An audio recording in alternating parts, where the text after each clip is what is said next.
After last night's private family mourning at Buckingham Palace, today the Queen was handed back to her people. Also tonight, the family of Chris Cabba, the 24-year-old fatally shot by a Met police officer last week, tell Newsnight the independent investigation into what happened could take up to 9 months, and that lacks urgency in their view. We'll talk to a member of the family, Jefferson Basella. Good evening. We knew when the Queen died there would be ceremony on a scale like most of us have never seen before. Today, we got it.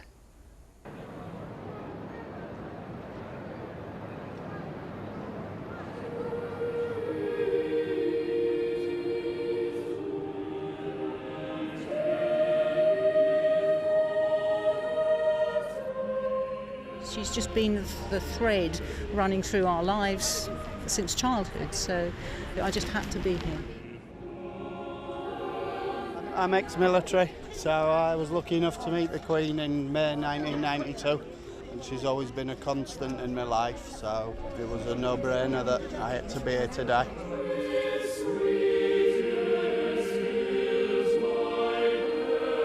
Well, I was born in 1953, and so basically the Queen has been on the throne ever since I've been alive. Whenever there was something momentous happening, the Queen was on our television and she chose the best words and the most reassuring words, and it just calmed you down, you know, and I felt that anchor had gone.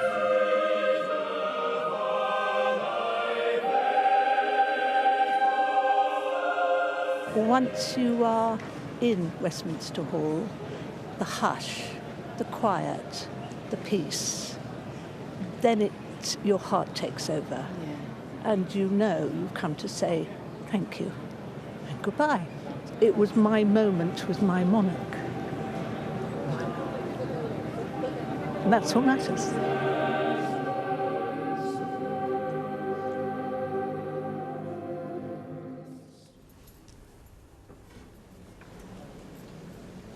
And those are actually live pictures of the coffin in Westminster Hall, and as you can see, people respectfully and slowly filing past to pay their respects to Queen Elizabeth, and they will continue to do so through tonight, through tomorrow night, Friday night, all through the weekend until 6:30 a.m. on Monday morning before the state funeral.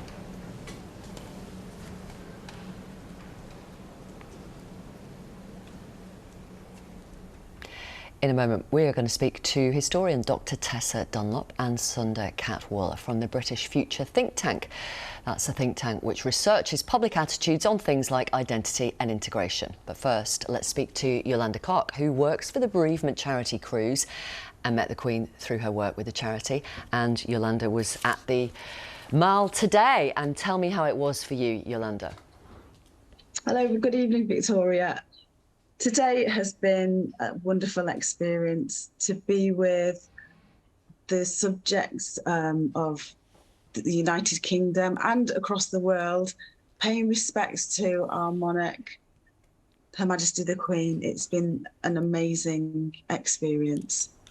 What were your feelings? What were your emotions? Because we've seen people in tears as they file past the coffin. When you were on the Mall and the cortege went by, what did you experience? I could see a whole wealth of emotions. The thing about watching people grieving, it triggers things in people that maybe they didn't expect. So a lot of people have an outpouring of grief for somebody that they've known all their life. It's that collective emotion. You can't help but be touched by what you see. So saying goodbye to our monarch, who's been in most of our lives, for all of our lives, it's really, really touching, and it's sad. It's sad. It's heart-wrenching. And you know, when you see other people cry, you can't help but feel that emotion. Yeah. You know, you have compassion. And I wonder if, for some at least, it reminds them of their own personal loss, whether it's a mum or a sister or a husband or a child. It brings up those feelings too, doesn't it? It does, because, you know, our wonderful monarch has died, but there's lots of people around the world at the moment who have suffered lots of losses. And, you know, it's yes, we see this outpouring of grief for the monarch, but those same people are mourning the losses of, like you say, the loved ones. It could be a spouse, a parent, a child. For some people, it could be a pet. So it depends on the relationship you have with that person. So yes, there is an enormous amount of grief that you can feel. Yolanda, thank you very much for talking to us here on Newsnight. We appreciate your time. Thank you. Yolanda Clark. Right, let's talk now to Dr. Tessa Dunlop and Sunda Katwala. Thank you very much for coming on Newsnight.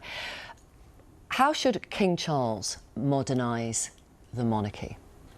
Well, I think these are extraordinary scenes, of course, and they show that, you know, the monarchy as a collective point of focus retains an enormous amount of power. And I think very few people would have predicted 30 years ago that the monarchy would arrive in this decade with the potency and power it still has. It was in a lot of trouble then. So I think that says he should modernise it rather gradually, because. But he does need to. But I think eventually he will. I think, you know, this week is very much about looking back on the Queen's service. I think next year will also be about the coronation. What era are we in? How much will change? How much will go on?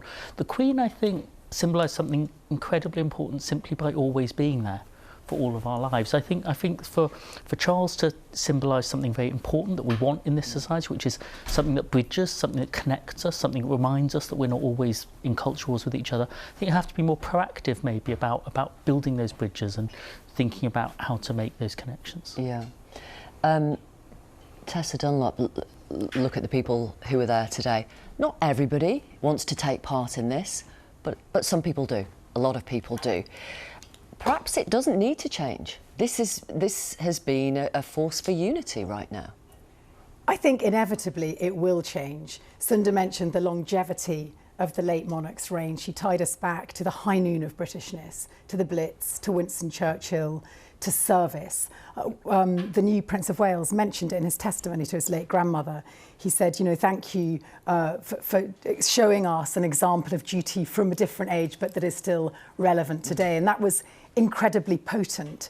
And also she symbolised so much for countries who are looking at their relationship in the world vis-a-vis Britain. She was like a sort of prism through which people cast their own national ambitions. Charles can't hope to be that. He's nearly a 74-year-old man. He might reign for, what, 15 years? You know, so this is a very different tenure. The tone will be different. I think it will have to be stripped back slightly, and I think they do need to revolutionise their household in some respects. The optics, there needs to be more diversity. Even in the last couple of days, you know, we heard about the sort of unfortunate redundancies at Clarence House, things like that. Just it's not good. It doesn't set the right tone. It's more than unfortunate if you're one of those getting the redundancy notice. Where do you think the vulnerabilities are for King Charles? In the medium term, I think there are three big gaps to bridge. One is the nations, and we've seen a lot of scenes in Scotland, but we're much more multinational, much more disunited as a kingdom. Generations is very important. I think for a younger generation, people aren't sure. And ethnic minorities is actually quite a big challenge because of the generational challenge. Because if you are my father's generation, he came here the week after Enoch Powell's infamous speech, the Queen wasn't so much a symbol of the fading empire she was born into. She was a champion of the Commonwealth links that explained why you were in Britain when other people were saying, who let you in, why are you here, are you going back? But if you're British born, actually you don't have that need to stake your claim in that way, and so there's a bigger gap to bridge there. Interestingly, I was asked to go on American media, and these two American journalists were like, you know, isn't the Queen, you know, a racist symbol? And I found that quite challenging actually to answer on the day after her death, but also I found it historically misplaced in that she was our first head of the Commonwealth, and the Commonwealth was this voluntary grouping of nations, and she staked her identity on the success of that Commonwealth. And I think it only had 9 members, I think. Yeah, and now it's 56. Yes. People are trying to join it, you know, and actually she did her utmost to become a unifying force, a force for the good. And of course, latterly there've been understandable conversations about British history around slavery, and somehow the royal family has become, I think, a whipping boy, a sort of a public figure for the sins of the past, which can you pin something on an individual or individuals from 200 years ago? And I think you have to engage with that. You can't duck away from it. You know, if you have a royal tour now, you will get more challenge. But you know, one of the last things Prince Charles did as Prince of Wales, he was editing the Voice newspaper. You had William was unveiling the Windrush National Memorial. So this overdue recognition of that generation who knew they were British and arrived in a Britain that hadn't been taught the history properly. I think you've now got to accept that's going to be more contested. That's going to be more challenging, and you've got to tell the story. And I think the coronation is the moment to do this. How did we become us? Who are we now? Yes, you are going to be crowned by the established church, but the other faiths are part of the picture. You've got to reach across the generations. And of course, as Prince of Wales, he has done that. Yes. The challenge is, of course, if you look back to Diana when she was sort of hugging orphans and you know, shaking hands and hugging AIDS victims, now we've moved on. That would be sort of white saviour territory today. And the difficulty is, of course, and we haven't addressed it in this conversation, is wonderfully, gloriously, there was this woman of colour who married into the family, and the narrative that story, for whatever reason, hasn't worked out. And they're now on the other side of the Atlantic. A different way as well. That's definitely a missed opportunity because people were moved by that. But it was never up to one mixed-race princess to make our national institution represent the Britain we are now. It is up to the King, the Queen, the other royals. So it is a missed opportunity, and for whatever reason it went wrong. But actually, there's got to be a call to service, a call to connection that's about all of the Britain we are now, a very different Britain from the one that we were in 1952. I'm going to pause you there. I know you've got lots more to say. Do come back again. We will. Yeah, I know you will. You look really serious about that. Thank you very much, Tessa Dunlop and Sunda Catwaller. Thank you very much. This is Chris Cabba, 24 years old, from Wembley, engaged to be married. His fiancée is 7 months pregnant. 9 nights ago, Mr. Cabba died after a single shot was fired at him by a Metropolitan officer from the Specialist Firearms Unit. To be straight with you, there are very few facts so far about what led up to this fatal shooting. I can tell you what we have been told by the police watchdog, the Independent Office of Police Conduct, who've launched an investigation into Mr. Cabba's death. In a statement, they say officers attempted to stop and contain the car Mr. Cabba was driving in Streatham Hill. This happened, they say, after the activation of an automatic number plate recognition camera, which indicated the car was linked to a firearms incident in previous days. And they say the car wasn't registered to Chris Cabba, plus Mr. Cabba was unarmed. The officer involved has been suspended by the Met. In a moment, we'll talk to Mr. Cabba's cousin, Jefferson Basella, about what questions the family have for the new boss of the Met, Mark Rowley, who started in his role this week. Here's our chief correspondent, David Grossman. Not many of the previous 29 commissioners of the Metropolitan Police have started their tenure in more challenging circumstances. I, Sir Mark Rowley of the Metropolitan Police Service, do solemnly and sincerely declare and affirm that I will well and truly serve the King in the office of Constable. Sir Mark Rowley was sworn in as leader of London's 34,000 police officers and 12,000 support staff yesterday. His problems, though, will not be over once Her late Majesty, the Queen, is laid to rest. The Met's problems can be summed up as a crisis of public confidence. When Dame Cressida Dick took over the Met in April of 2017, 68% of Londoners agreed with the statement, the police do a good job in the local area. The most recent figure from June this year is 49%, so under half. Trust and confidence is at 49%. More people have lack of trust in the police than have trust. And it's not like the old days when it used to be Asian people, black people, LGBTQ people.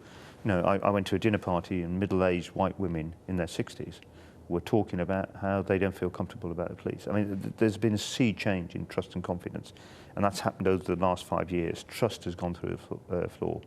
So Mark Rowley's got a huge job about how he restores that confidence. It is perhaps not too much of an exaggeration to suggest that the Met has lurched from one crisis to the next. The abduction, rape and murder of Sarah Everard by a serving Met police officer prompted a wave of criticism and scrutiny, as did the way the protest about the murder was then policed.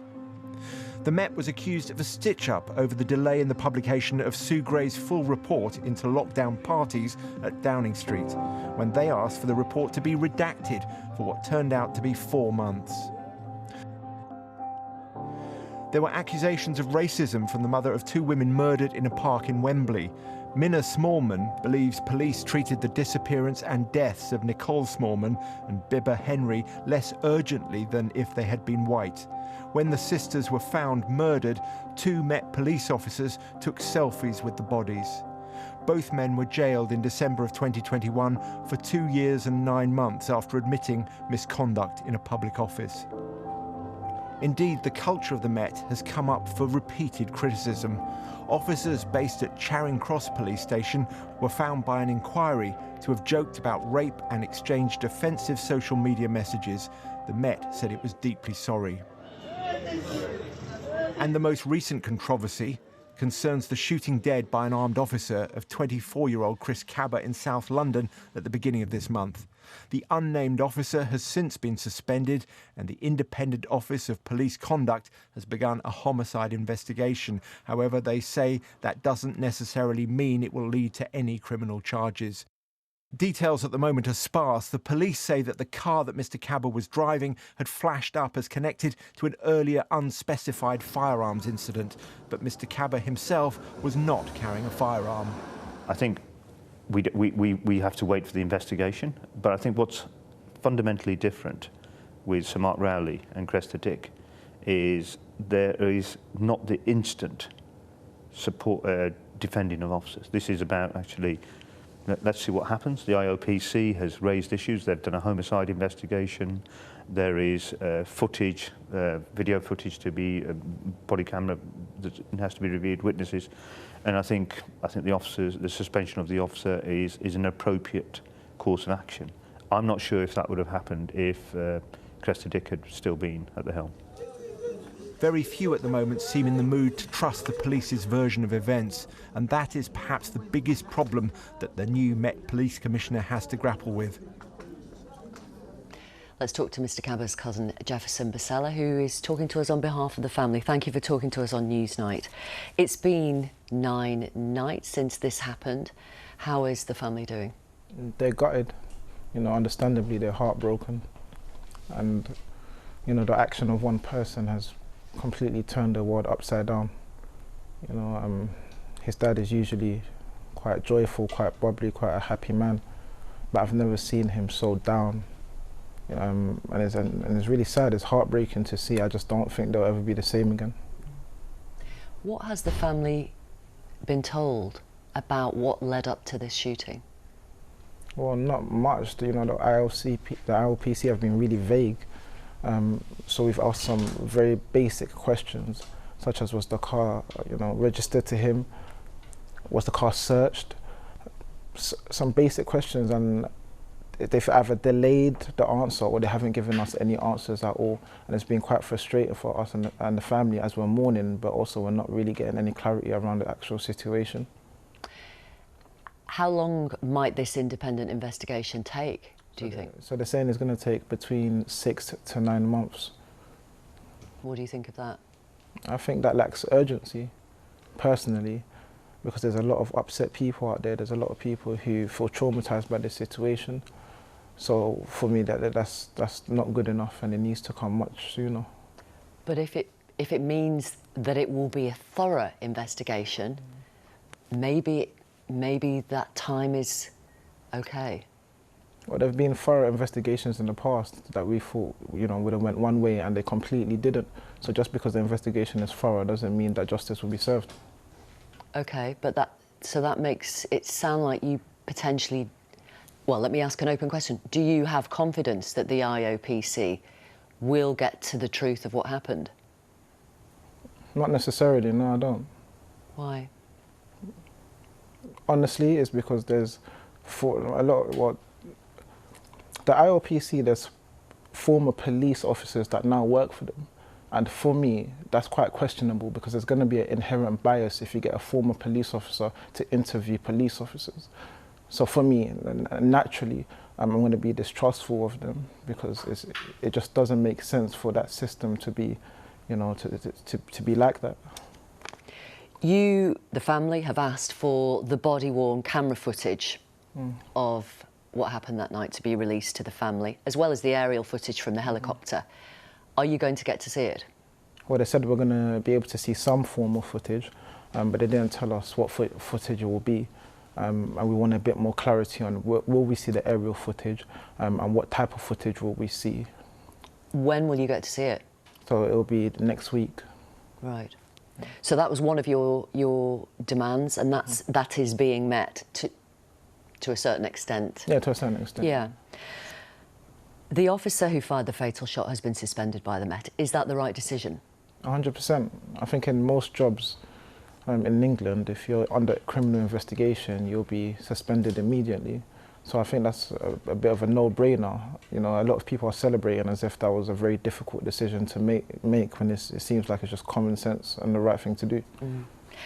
A statement released by them said this decision has been reached following careful consideration of a number of factors, including the significant impact on public confidence and in light of the IOPC announcing a homicide investigation. Our thoughts and sympathies remain with Mr Cabba's family and friends.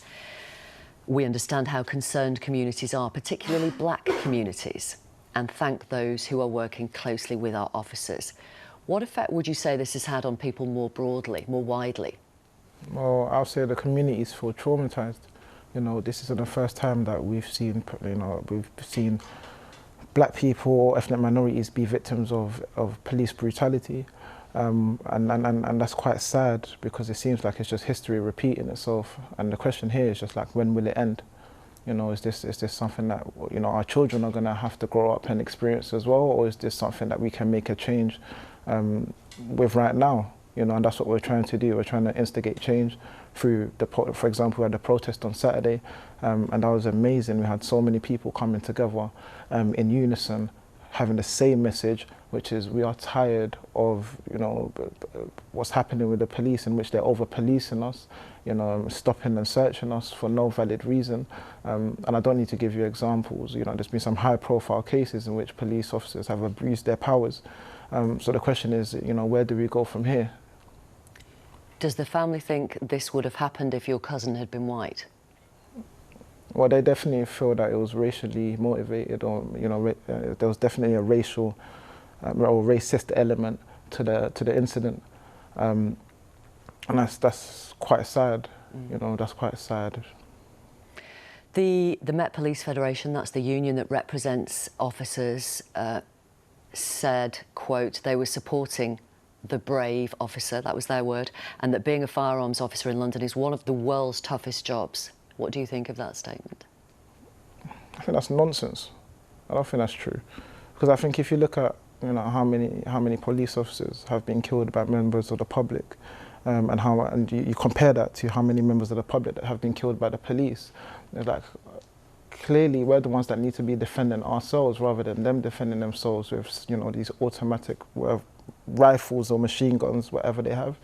No, I don't think it's one of the world's toughest jobs. I think that's a complete lie based on a myth that, you know, allows them to maintain their power. Some people online, and I know you've been looking at what comments are being made online, have been looking for reasons to explain why the officer that night might have shot your cousin. Chris Cabba has a previous conviction from when he was a teenager.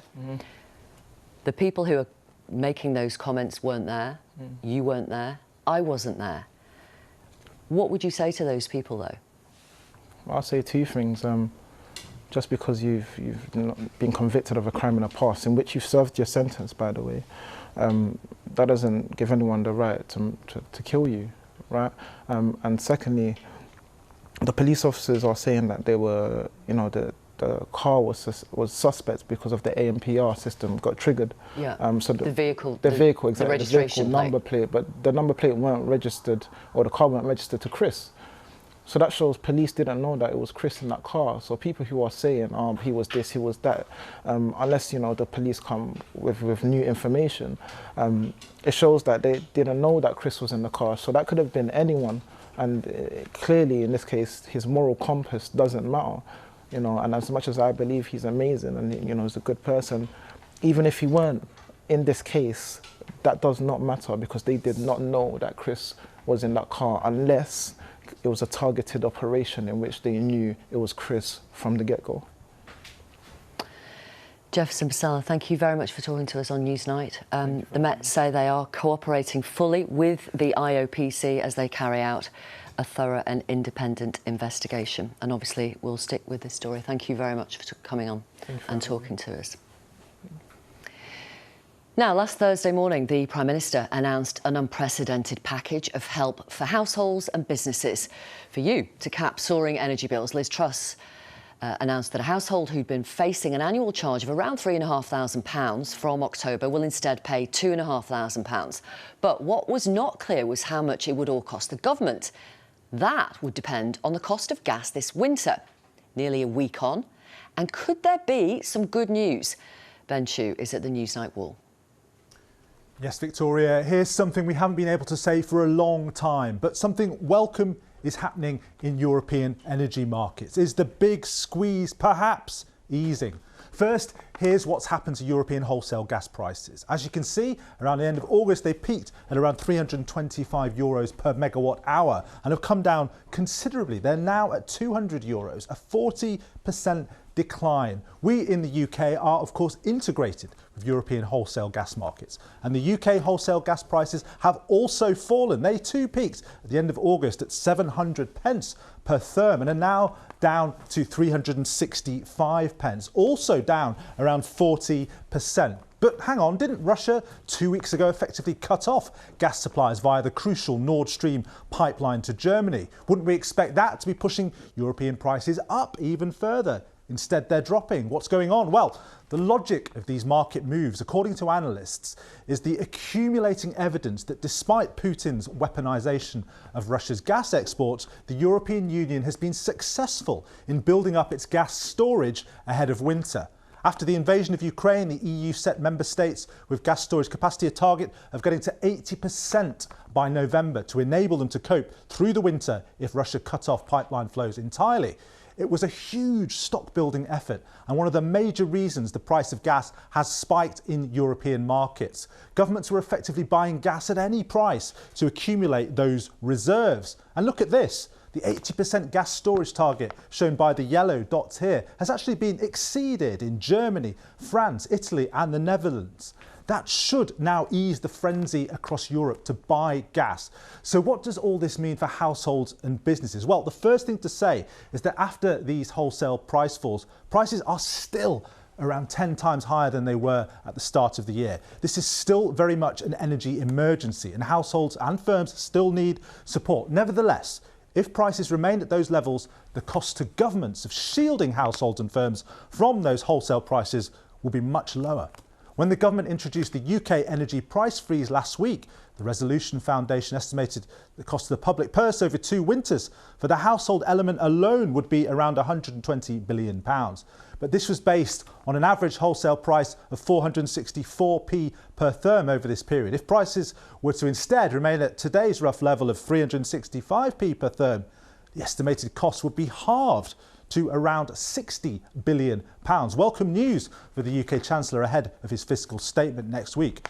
And perhaps more importantly, some analysts think a combination of storage and energy conservation measures could enable Europe, including the UK, to get through the winter without the risk of blackouts. And beyond that? So we're seeing natural gas imports from elsewhere, Norway, Algeria, the US, and you're seeing other energy sources, nuclear, coal, renewable, and you're seeing energy efficiency. And all of those factors combined, that should make Europe independent from Russian gas much faster than anyone expected a year ago. Some are suggesting Putin might have effectively fired his energy weapon, and Europe looks likely to be able to withstand it. Now, of course, it's too early to say that with confidence. Wholesale prices have been incredibly volatile and could well shoot up again. There is still a long and hazardous winter ahead. But at the same time, as well as noting the bad news, it's worth recognising the situation does look better than it did a month ago. Victoria. Thank you very much, Ben. Let's talk now to Professor Thane Gustafsson, a Russian energy expert at Georgetown University and author of Climate, Russia in the Age of Climate Change. Thank you very much for talking to us, Professor. Has the EU played a blinder here and outwitted President Putin? I don't think it's been a blinder at all. It is true that 2 years ago, if you said energy security, you got a big yawn in Europe. But that has changed to a remarkable extent, especially in the last 6 months since the Russian invasion. And it's clear that the EU and the individual member nations have really done a great job in mobilizing new sources of gas, new forms of gas, particularly LNG, in mobilizing the citizenry, and above all, in committing state resources on the same scale as the pandemic. And what will be left over from this is a very difficult winter, no question. A lot depends on whether it is a warm winter, as it was last year, or a cold one, as it was 2 years ago. But there's no question about it, Europe is far better prepared than 2 years ago. OK, and President Putin has achieved the absolute destruction of Russia's gas business. That is the most amazing part of the whole story.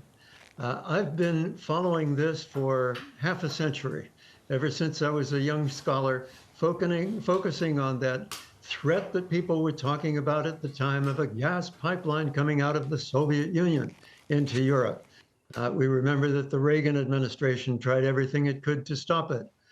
Half a century on, this grew into an enormous business, which the Russians spent a fortune to consolidate just in the last decade to develop a whole new source of gas for the European market, 5 transit pipelines to match into Europe, and now Putin has dropped a bomb on the whole thing. So, very briefly, because we're coming to the end of the programme, Professor, big picture, he's losing in parts of Ukraine, he's trashing his own gas business. A desperate leader can be a dangerous leader, yes? I think very dangerous, and we're not out of the woods yet by any means. But I think it's safe to say that Putin is going to go down in history as the father of the Ukrainian nation and the consolidator of the European Union. OK. Thank you very much for your time and your insight this evening. We do appreciate it, Professor Thane Gustafsson. Most welcome. Thank you. Following the Queen's death, attention has turned to the Commonwealth, an organisation of 56 member states she led for over 7 decades. Many are former British colonies in Africa. And even though the British monarch is no longer head of state there, some are questioning their relationship with the Commonwealth. So what lies ahead for King Charles, the new head of the organisation? Well, our Africa correspondent, Catherine Biru-Hanger, reports from Nairobi. Kenya has seen its own transition of power this week. Thousands gathered outside the National Stadium, hoping to catch a glimpse of 55-year-old William Ruto, who was being sworn into office. The Queen's death has also dominated headlines and led to discussions about Kenya's relationship with its former colonial ruler, Britain. I was a bit sad. It's somebody I've known all my life. Well, it was sad, but it was hard time, so it's okay, we accept it. And we wish all the best to the new king, King Charles, yes. It's sad that we lost a soul, but what they did to the African culture, to the African nations, to our wealth, to our organization of society. Really, they need to come out and apologize to us. We've seen leaders in Kenya and in Africa praising the relationship she had through the Commonwealth. Do you think the Commonwealth organization is relevant to Kenyans, to Africans? It is crazy that we're even in that wealth, whatever that Commonwealth is. I've tried to research how we benefit as Kenyans by being in the Commonwealth, and it's not in the, it's not a common knowledge. It looks like it's just a benefit of a few leaders, a few people. We still feel like we are treated as subjects, not as equals. The thing that separates us, and it's racism, and it's common. It's like a pandemic to me. I'll only say the only way we benefit from the sporting aspect, the Commonwealth Games, that's a good opportunity for our talented youths who are athletic. The monarchy. Do you think it's relevant for Kenyans today? Should they care about it? Yes. Why? Because they will help us to improve our economy and to improve our infrastructure in our country. Look at most of the people here. They're all pretty young, below the age of 50, and it's a similar situation across this continent. Many won't remember colonial times, but they'll be questioning why they still need a relationship with Britain through the Commonwealth. Inside the stadium, more than 60,000 people queued up all night to witness Ruto's inauguration. That I will be faithful. And leaders from across the continent, many of them Commonwealth nations, flew in for this moment. Some of them have been in power for decades.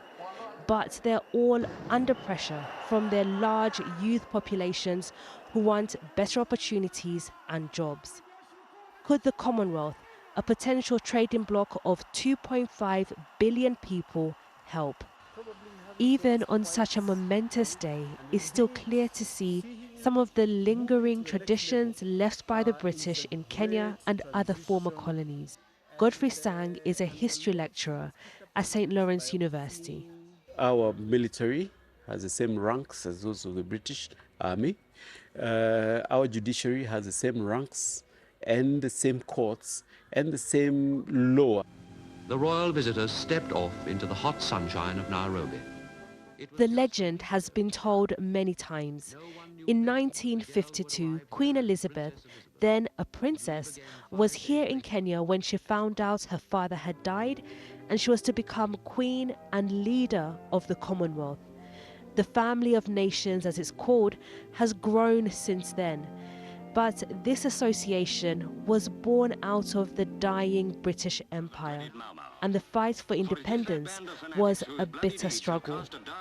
Today, Mr. Sang believes the Commonwealth is failing Africans. We haven't seen the Commonwealth come out strongly on issues of climate change.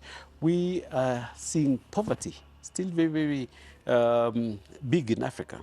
We have not seen the Commonwealth, address itself a lot to such kind of things.